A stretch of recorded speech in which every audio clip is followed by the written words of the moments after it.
Hello everyone, welcome to my YouTube channel. Myself Alfia Qureshi. So in the last video we have completed our discussion on shoulder joint. So in this video we'll be discussing about the elbow joint. Okay.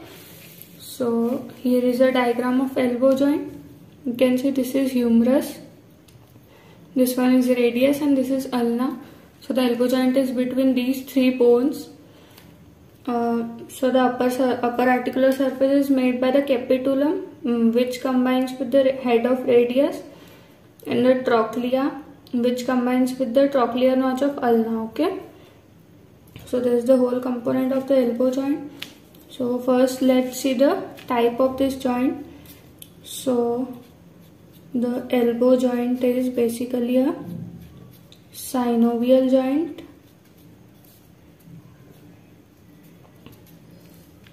of hinge variety. Okay, hinge variety.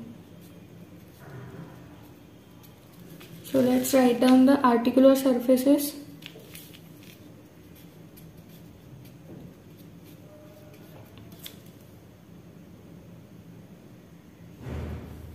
Articular surface. So the upper articular surface is made by capitulum and trochlea. Okay, and lower capitulum there is head of radius, and for trochlea there is trochlear notch of ulna. Okay, this kind of notch is present in the ulna bone. So its anterior portion is here, and from posterior side you can see there is a olecranon process in the ulna bone on posterior side. Okay, so suppose this is trochlea and the ulna fits like this on this. Okay,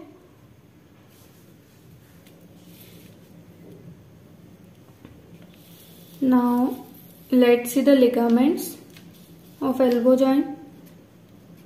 Ligaments, let's name them first. So we have capsular ligament,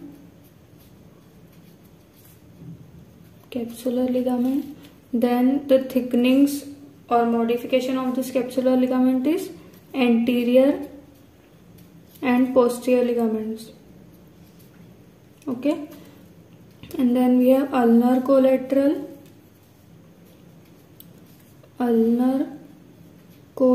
ligament, and last one is the radial collateral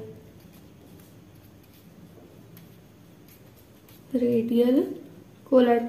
Okay, so here is a diagram of capsular ligament. Okay, capsular ligament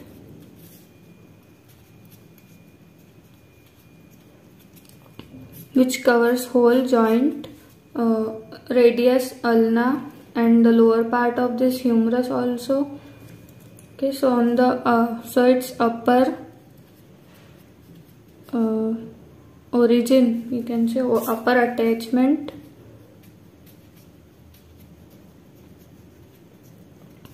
is the capitulum and trochlea, and also the two fossas which is present above. You can see these two in this diagram. Okay, this one is above capitulum is the radial fossa, and over trochlea you have coronoid fossa. So this capsular ligament also cover this fossas also. Okay, so radial and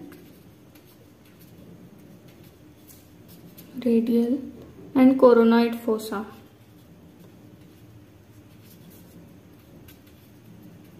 So upper attachment. Now infero medially, that is on the side of ulna, it is attached to the trochlear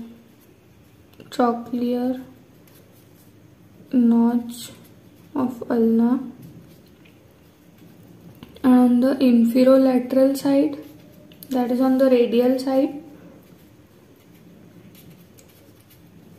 it is attached to the annular ligament. Okay, annular ligament, which is this ligament.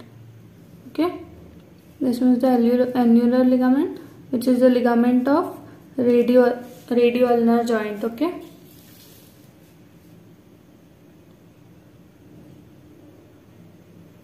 now in this diagram you can also see the anterior ligament. Okay, so this thickening present on anterior side of this capsular ligament is anterior ligament, and same thickening is also present on the posterior side, which we can call posterior ligament. Okay, so the anterior and posterior ligaments. Now we'll see the ulnar collateral ligament. Okay, so this diagram is of ulnar collateral ligament. It has an anterior bundle, a posterior bundle, and a transverse ligament which connects these two bundles. Okay, so it is a triangular ligament. Its apex is attached to the medial common flexor origin. Okay, that is medial epicondyle. Medial epicondyle,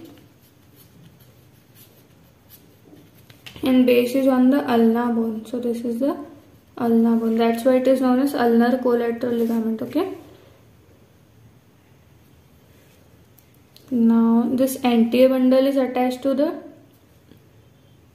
coronoid process present on the anterior side of ulna, and posterior bundle is attached to the olecranon process which is present on the posterior side of ulna. Okay, that's why they are known as anterior and posterior bundle. And then we have transverse ligament in the middle, which connects the fiber of these two anterior and posterior ligaments, anterior and posterior bundles. Okay, so let's write down. It is a triangular ligament. So its apex is on the medial epicondyle of humerus, and base is on the ulna. It has anterior bundle. So the anterior bundle is attached to the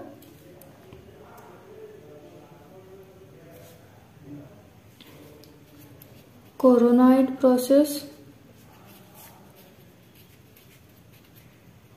which is on the anterior side.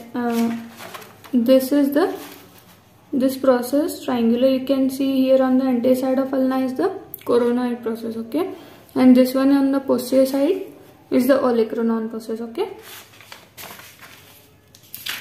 so the anterior bundle is attached to the coronoid process, and posterior bundle attached to the olecranon process.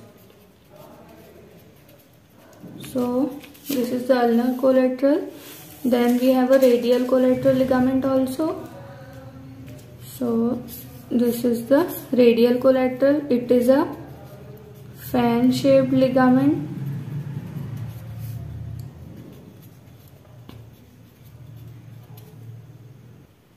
So its apex is on lateral epicondyle,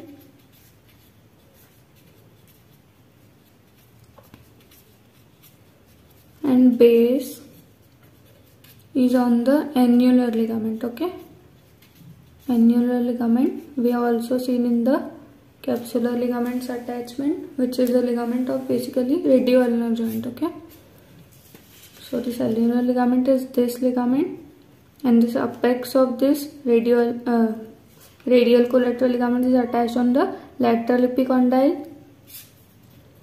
Lateral epicondyle of humerus.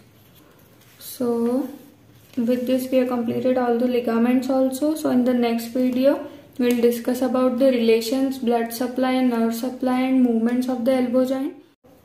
Hope you guys liked this video and understood the topic. If you liked it, give it a thumbs up, share this video with your friends. Don't forget to subscribe the channel. Also press the bell icon to get notified for the further videos. Thanks for watching this video.